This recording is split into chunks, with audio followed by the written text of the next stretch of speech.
சகல பேரும் கேட்கும்படி ஆராட்டு பாடுவாரா ஆராட்டு பாடுவாரா நாயான பாரதியா ஆராட்டு பாடுவார ஆராட்டு பாடுவாரா நாயான பாரதியா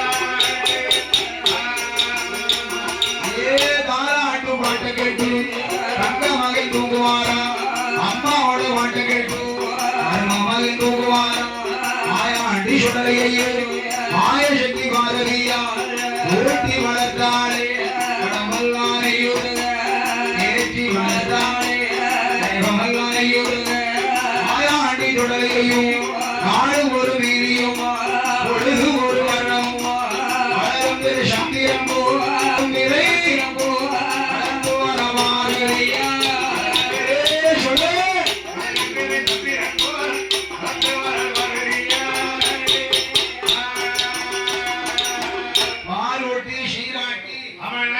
பக்குவமாக வளர்த்தாள் பாலகன் மாயாண்டி சுடலை மாடசாமி.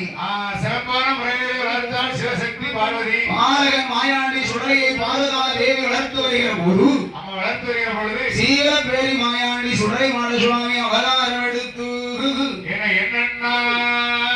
இன்றோடு பாலகன் பறந்து 17 நாள் ஆகிவிட்டது. 17 நாட்கள் ஆகிவிட்டது. 17 நாள் வரைக்கும் சீவலப்பேரி மாயாண்டி சுடலை அருகாமையில் இருந்தால் சிவகாமி பார்வதி சக்தி ஆண்டவன் சுடலை பக்கத்தில் இருந்தால் அதனால் பகவான் பரம்பொருளை மறந்து விட்டார். ஆண்டவனை மறந்து விட்டார்கள். அன்றைய தினத்தில் இரவு நேரத்தில் ஆண்டவர் சிவபெருமானி மாயாண்டி சுடலை மாடசுவாமியை தங்க தொட்டியிலே போட்டுவிட்டு இரவு 12 மணிக்கு மேலே